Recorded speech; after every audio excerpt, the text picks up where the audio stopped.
Hey guys, welcome to Trail Chatter, and a very happy new year to all of you mountain bike addicts out there. Before I dive into my top 5 mountain bike experiences of 2025, I wanted to plug my new website, mtb-.com. This is a website about everything mountain bike. It's for you folks that are always looking for what's going on in your region and other regions around the country and the world. So far, this is a US focused website, but I am growing it to Canada and Europe. So hopefully, you folks in other regions that follow me get some value out of this as well. But in summary, you can find all of my POV footage from regions around the country, like Colorado, where I live now, all broken down by city, really easy to find. And you could get weather information, you can get group information about your region. You can also find cool things like bike reviews sorted by brand. You can find safety related videos, you can find hardtail related videos, you can find e-bike related videos and scenic trails that I've done, my top trails, and really just anything you can possibly think of, bike maintenance posts and videos, things like that. So yeah, check out mtb-.com. Please excuse the dust, any broken links or empty pages. I really am trying to work on this whenever I can. It helps me keep my tech chops fresh, but it also just really feeds my obsession with mountain biking, and hopefully it does the same for you. So with that, let's dive into my top 5 of 25. Okay, kicking off my top 5 of 2025 is White Ranch Park in Golden, Colorado. Now, Golden is a popular town about 20 minutes to a half hour west of the city of Denver. So it's relatively easy to get to, and chances are, if you're doing anything touristy on the Front Range, you're probably going to come through Golden at some point. So one of the premier systems of many is this White Ranch Park, and I've been here a few times, but I tried out the Maverick Trail recently, which is not a super long trail, but it's a really fun blue tech trail. And I also pushed myself a little bit and did another black trail that I haven't done on this system, which is called Shorthorn. This trail is a bit more exposed. This White Ranch Park, it's not extremely high elevation, but it's relatively up there. I would say probably in the 7-8 range. Yeah, it looks like 7,500 right here. And this trail system is kind of most known probably for its black longhorn trails, and these are pretty technical. I would rate them more on the difficult side. Even for myself, you really have to be on your game. But the blues are also great. Specifically, Mustang, I think, is one of the best blue trails on the Front Range, and I always look forward to getting back to that one. But yeah, so I haven't tried this Maverick Trail, so I wanted to get back and had a great time. Again, not super long, but it's kind of an exciting blue section with a little bit of tech and some flow, maybe a couple of jumps, not too much, but it's always nice to find a new blue trail that you like, that you can always count on, and you look forward to getting back to. And Maverick definitely fits the bill. And when you're doing this trail, you're essentially going to run into upper Longhorn rather, and that's one of those black trails I was referring to earlier. So if you're going to do this trail, you kind of have to expect that you're going to finish on a more difficult trail. So make sure you're comfortable with black tech trails. And I'll show you a little bit of Upper Longhorn, which is kind of the second trail or third trail I probably did in this day here. So Upper Longhorn, definitely on the more tech side, definitely fits the bill as a black trail. A lot of these step features and some rock gardens, and someone like me, I'm afraid of heights, and I'm all about like control, not going too crazy fast. So definitely a lot of braking on this system, putting the four piston brakes to work, and yeah, but it was good to get back on Longhorn. I had not been on it for probably a year or so, so it's always good to like get back and test your skills and put yourself through the paces. So this was kind of a another exciting run right after Maverick, to kick off the rest of this day. And what I ended up doing is this upper Longhorn section, it kind of runs into Shorthorn, which is another black section. But this section it's not as technical. There's definitely some rock gardens, but it has a lot more exposure than probably anything else on the system. And because I hadn't been on it before, that definitely like pushed me a bit. I'll try to show you some of that here. So, my whole strategy with exposure is, take a lot of breaks and just kind of take everything in and catch your breath and try to enjoy the views as well, but, stay composed and don't get in over your head.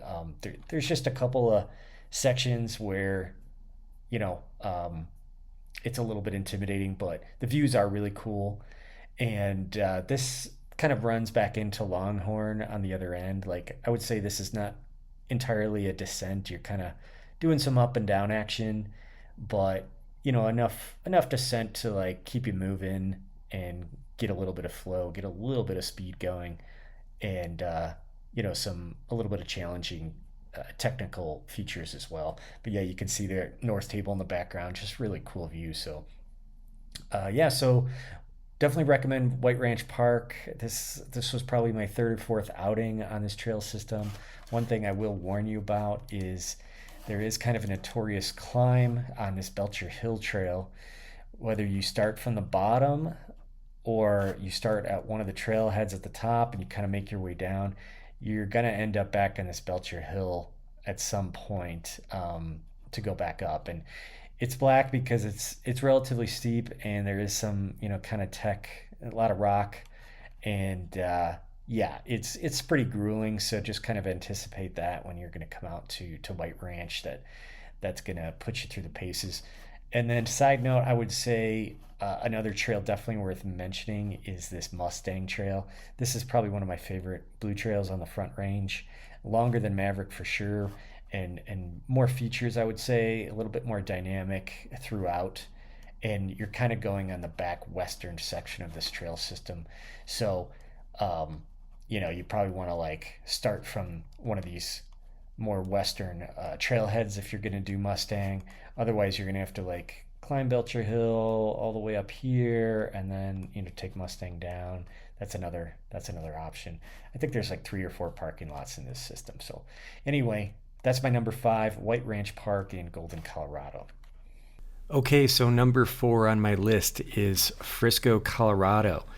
Now, Frisco is a small mountain town, but popular kind of tourist town in the ski resort corridor of I-70. So this would be probably, give or take, hour and 20 minutes, I would say, from Denver, kind of Denver metro area. And it's kind of nestled south of the Dillon Silverthorne corridor and a little bit north of Breckenridge and Copper Mountain. If you're a skier and you've been to Colorado, you're probably very familiar with this region. I kind of first did, my bit of mountain biking in Frisco, and specifically the Frisco Peninsula, and I did it in the fall. So this was like peak color season. I would strongly recommend this Frisco Peninsula system if you've never checked it out, especially if you're new to Colorado or if you live on the Front Range. It's easy to get to. If you can go on a weekday, that's even better. That's what I did.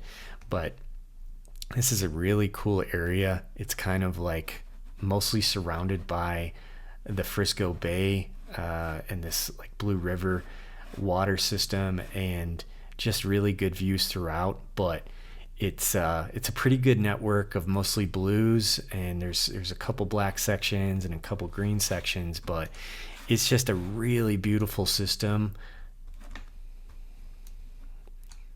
It's a really beautiful system, and this Queen of the West trail was really cool. I think I did about a half dozen trails when I was at Frisco Peninsula, but this is just a peak Colorado riding in my opinion. I just really love blue trails that are like not super techy, but the black trails were not bad. Like if you're an advanced rider and you've done some black trails, you could most likely handle the black sections as well. But even if you just stick to the greens and blues, you're going to have a great time. And as you can see, the views are just stunning. And when you go in the fall, I think this was like October, you're going to get just a lot of really pretty like gold sections. And you kind of, it's like mixed exposed riding where you could see the mountains on the horizon and the water. And then you kind of go through these pine forests, if you will, and all of a sudden you just get like this heavy dose of orange and yellow fall color, and it's just so beautiful. So highly recommend Frisco, Colorado. I am going to try to get back to this area, not just for mountain biking, but also for fat biking and checking out, the resorts that are closer to this region. It's kind of seems like a nice tourist town where you could probably find some really good restaurants and bars and things too. So yeah, check out Frisco and Frisco Peninsula. Okay, number 3 on the list is Moab, Utah. No surprise to a lot of you, I'm sure, but it's worth mentioning. Moab is a small desert town on the eastern border of Utah and just west of the border of Colorado, and pretty easy to get to. If you're used to the 70 corridor of Colorado going through the mountains, I shouldn't say easy because in the winter it can be pretty ugly on 70, but just kind of like a pretty direct route to get into Utah and then to roll over to Moab.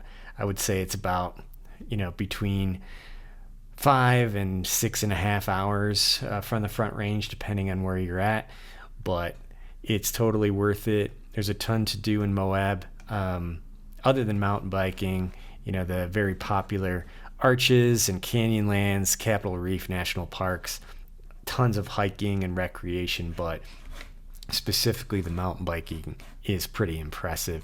You can see here on Trail Forks, you've got tons of big mountain biking systems, and I'm slowly chipping away at these, specifically Navajo Rocks and Clonzo and Klondike and Sovereign. I feel like I'm still scratching the surface after many years of going to Moab for camping. And specifically this last season, I was able to check out this Alaska Trail, which is part of the Klondike Bluff system, and just awesome, stunning views, tech riding, and really cool slick rock flow, if you will, and big drop-offs and things like that. So if you like technical blue riding and big scenic landscapes, Moab is got everything you could possibly want. So yeah, I can't recommend Moab enough, and I'm sure a lot of you have heard about Moab, but you can see just from this little bit of video, I mean, the terrain is absolutely unreal. You're probably not going to find this anywhere outside of places like Arizona and California, but even compared to those regions, Moab is special. It's a small town, but it's got a lot of sprawl, and it just, the landscape is just unbelievable in every direction. And the town of Moab is cool, fun place to visit. So yeah, check out Moab, Utah, and I've got dozens of POV videos at this point from the various trail systems. I've still got a lot to check out, but I love sharing these videos. I just think they're so cool. But yeah, Klondike Bluffs is an easy system to get to and worth checking out. It's got like plenty of green trails for beginners, so you don't have to be an expert rider by any means. But yeah, Moab, Utah, no shocker there. That's my number 3. Okay, number two on the list is the western slope of Colorado. Now, I have been to this area many times, usually on my way to visit Moab for camping, and specifically the section of trails that I want to discuss are this kind of Grand Junction, Fruta, and Loma corridor, which is really right on the border of western Colorado. So if you're coming from the Front Range, you're looking at probably about a 4 to 6 hour drive to get to this area, depending on where you're at on the Front Range. But this is a really cool section of the state because it's a little bit lower elevation, so it's warmer on average. I would say the weather and the conditions are a little bit closer to Utah and Arizona than what you would get way up in the mountain range, when you're coming over 70 and that Breckenridge, Vale, Frisco corridor that gets all the snow and the skiing. But you can ride a lot more often on the western slope because of that weather. And I just this last fall and summer, I spent some more time in this section. Specifically, Fruta is kind of a really good home base. It's a small town, but it's really kind of mountain bike focused, and it's just nestled next to Grand Junction, which is a slightly larger but not a huge town. And there's kind of good mountain bike trail systems throughout this whole area. So specifically, there's three trail systems that I've been kind of chipping away at slowly but surely in this corridor. The first I wanted to discuss is 18 Road. Now, I did some camping over here in the summer and it was pretty dang hot. But if you're going to come in the spring or fall, maybe even the winter sometimes, you can get some pretty solid conditions and the weather's not too overbearing. But the cool part is there's quite a bit of camping. It's not really dispersed, I would say. I mean, that there is a little bit of dispersed probably in here, but it's kind of a structured campground. But the trail system is totally worth it, and there's just a lot of good blue sections, and also like this Kessel Run trail, this green cuts through kind of the whole campground area, and it's really easy to get right back to your camping spot. So that was a huge plus of this system. Now, I did a little bit of the blue stuff back here, this Joe's Ridge and Front Side, and a little bit of this Highlander trail back here. Now, one thing to definitely keep in mind is some of these blues are very exposed, so you have to be comfortable with that. Nothing crazy technical. There are some blacks in here, but the blue stuff, the main thing you're gonna run into is some exposure, and it's a very fun system, and everything's pretty easy to get to without too much crazy climbing, but you have to kind of be ready for that exposure. Yeah, so I'll show you a little bit of that front side trail on 18 Road. Now this was pretty much around sundown. I was kind of waiting until later in the day because it was hot in the afternoon and I didn't want to ride in direct sunlight. So this worked out pretty good. It cooled down, around sunset, and I had enough time to get in a decent ride most of the days I was camping, so that worked out really good. But yeah, the scenery is really cool and unique. It's kind of similar in ways to Moab, but it has kind of its own unique features. This whole region of Fruta and Grand Junction, you're kind of surrounded by these huge mesas. They basically span the entire valley of these towns. And so when you're up riding and camping in this 18 Road area, you're just higher up on the mesas. The further you go, the further north you go, I should say, the higher up you get. And so on this front side trail, I'm kind of making my way further up, northwest, onto this mesa. And it's nothing too crazy technical. There are some like steeper sections and stuff, but it's This is more of like a blue flow trail, I would say. But I believe the further west you get, you run into some exposure at some point, either on this trail or when you switch to one of the other trails. But yeah, I had some fun on this one, so it's definitely worth checking out. This 18 road, I only tapped the surface, so I'm gonna get back and try to do as much of this system as I can. Um, Now, there is a little bit of exposure, which for me, I'm afraid of heights, so I can only handle so much of that, so I kind of choose my trails wisely. So hopefully this is helping you if that's the case. The next system I wanted to talk about is this Kokopelli Loops. This is kind of one of the premier systems in the Fruita region, very close to town, probably a 10-15 minute drive. Bunch of different trailheads depending on what you're in the mood for. And it's really cool because you're kind of riding along this Colorado River section, and you're at some points in the trail you're looking over a steep canyon drop off onto this river. For instance, one of the first trails I did was this Wrestler's Loop. This is probably one of the easiest trails in the system. It's a green loop, and even on this kind of western portion of Wrestler's Loop, you get some really crazy views of the river and the canyons. So you get kind of a flavor for this system. Now, this last time I was here in 2025, I decided to check out this Hawkeye Trail, which is more of like a blue tech trail, but not too terrible of a climb. It's kind of a decent chunk of your day, but nothing too crazy. And it's totally worth it because you get up to this Mac Ridge section, and this is where things get pretty interesting again with the views. So I decided to just do this kind of blue middle section of Mac Ridge, or this center section, but that was plenty of exposure for me. I didn't even attempt like the black sections because I just figured they're going to be too much for me. But I know that really this whole trail is pretty popular. But I'll show you a little bit of that Mac Ridge, and you can see right away that we've got some pretty serious exposure over here. What it kind of looks like to me is a huge meteor hit the earth in this region, and that's why you ended up with this giant canyon.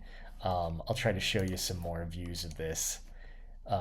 It took me a little bit of talking myself into it to even do this section, because when you're afraid of heights, you just get kind of a vertigo, and your riding is not the same. You're not as confident, and you're a little bit shaky.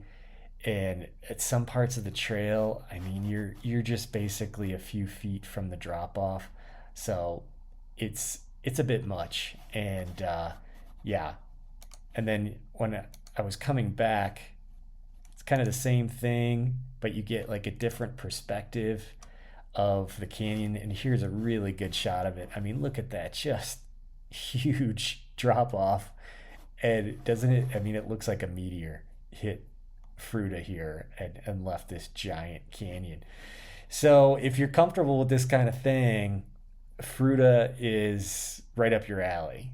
And there's a lot of trails like this, so there's plenty where this came from. But yeah, this was probably the most I've ever pushed myself. Not so much in terms of difficulty, because as you've been seeing, it's a pretty chill blue trail. But this drop off, you can see here I was walking. I could barely stand it because it was just so crazy steep and immense, this area. So yeah, that was fun to kind of push myself on Mac Ridge at Kokopelli. And then lastly, I just wanted to touch on the Lunch Loops system, which is kind of another premier system in the region.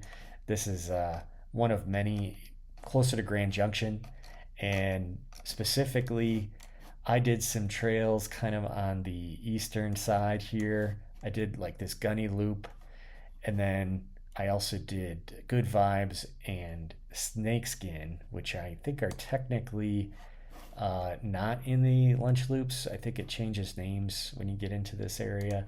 I forget what it's called, but it's basically the same system. And Gunny Loop is kind of a nice blue tech trail. I'll show you a bit of that here. This worked out okay, but I actually broke my free hub on this trail, and luckily this was like the last trail of my trip. I was kind of on my way back from Moab, and I got a few days of riding in Fruta and Grand Junction, so I was kind of planning on doing like one more trail after this, but I had to call it a day because when the free hub broke, I couldn't pedal anymore. So yeah, but overall, this region, definitely, I would say top two just because I'm still checking things out and I'm having a great time doing it. There's just so much good mountain biking in this region, and I highly recommend it. Um, you know, I at this point I do have a whole bunch of videos from this region, so please check those out. Okay, and topping the list of my top five of 2025 is Washington State. And I'm sure this will not come as a surprise to many of you. Washington and the Pacific Northwest is known for amazing mountain biking, and it certainly did not disappoint this late summer when I went up to the basically northern Seattle region over here, closer to the coast, I would say, but basically an hour or so north of Seattle. I was hanging out kind of in the Marysville region, but I did some riding at the Smuckateo, right near the water and the Puget Sound. But I also kind of made my way up to Galbraith, which is way up in Bellingham. I shouldn't say way up, it was only probably an hour drive from kind of the northern Seattle metro region, but really pretty drives and awesome mountain biking. So, kind of to kick things off, I wanted to chat quick about this smaller system, but still really fun. It's kind of a nice get to know you for the region. This Lord Hill system, which is in Snohomish, is the name of the town, and I was lucky enough to meet a cool guy in the parking lot to kind of show me his way around the system. He's a local, so he does this system a lot. And yeah, we did like 4 or 5 trails. Pretty much, it's a blue and green system, so good for you newbies out there. But yeah, I did this Goldeneye trail was very memorable, and really this whole section, YouTube, the greens, it's super scenic. Lower Springboard, the whole system is pretty cool, and I'll kind of show you what that looks like here. This is Goldeneye. Now, the other cool thing about this trip, I was in town for a couple of weeks. The weather was super dry for the region, which you never know what you're going to get, but it was late summer.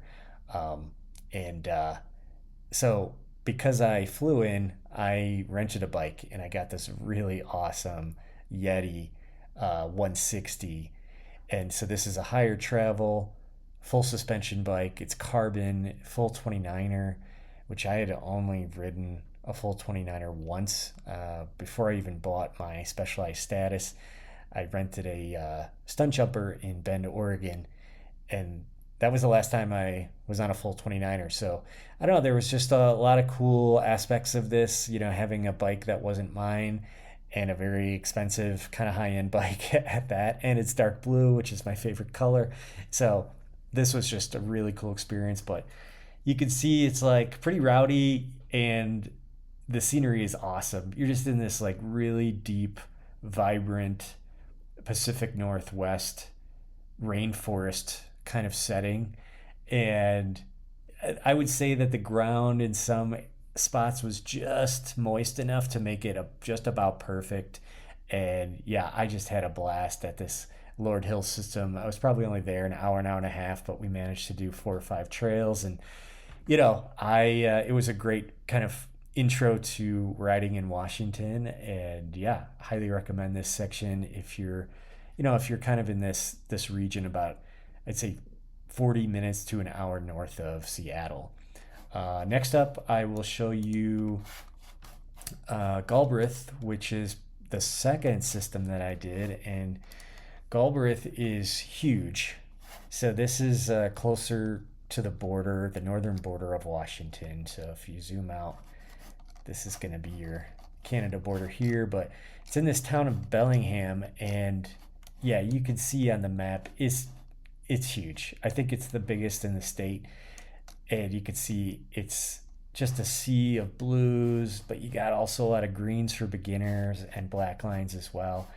And so, of course, me only being able to do one day, uh, I could have done more probably, but I was pretty busy with other stuff. But I managed to get quite a few trails in, and I just wanted to kind of show you a little bit more of this awesome landscape. This is called the 2.5 Trail, and this is just green, but it was very memorable. Like, again, just I'm not used to this kind of landscape being on the dry Front Range in Colorado. Like, the trees are just amazing. I thought this perspective was really cool, and I hope to get back to this Gulber system and chip away some more of these trails because this I'll never forget riding here. I wouldn't say like it, the lines that I chose, which are mostly blues and a few greens, not crazy jumps or anything like that. You could definitely find that kind of stuff in here, but just really fun flow trails and beautiful kind of deep brush. And you're definitely like rubbing up against the side of the trail a lot more often than I do here in Colorado. But yeah, I highly recommend Galbraith, and you really can't go wrong probably anywhere in this system. And I would say give yourself 2 hours at least just to find your way around. And the climbing's not too bad. There's kind of like some main climbing arteries that make it pretty easy. And it's the climbs aren't as bad as like the Front Range here in Colorado. It's like pretty mellow, easy going. It still wears you out, but like you don't have to climb all the way to the top anywhere to have fun. Like, you can kind of just decide when you've had enough of climbing and then just jump on some blues and wind down. And yeah, just a really well built system. So highly recommend Galbraith. Definitely probably the best, or one of the best in the state. And then finally, I'll show you quick this Japanese Gulch system, which is kind of just more of I would call it more of a locals system in this Mukilteo region. And this is right off of the water. So that there was actually like what do you call it? A ferry terminal right kind of near the trail system. I took this little to the beach trail, which is kind of fun, and you get to kind of ride right along here. There's a ferry terminal, and I had never really seen anything like that, so that was awesome. And you can kind of see the other side of the state from that ferry terminal, which is really neat. And so the views are very cool. I'll show you a little bit of this Boys to Men trail. It's again just deep, like kind of rainforest type landscape and more blue flow. This is kind of probably the longest trail in the system, I would say. One thing I will kind of warn if you're new to this Japanese Gulch is probably the signage is probably the weakest link. There's a few spots where you kind of can get turned around, so make sure you've got trail forks handy or what have you. I was kind of like not used to digging in my pocket from my phone all the time because I didn't have my quad lock, so that took a little bit of getting used to. But yeah, trail forks definitely comes in handy on this one because it's just really windy and deep woods and not as much signage as I would probably prefer, but I still had a really good time on this system.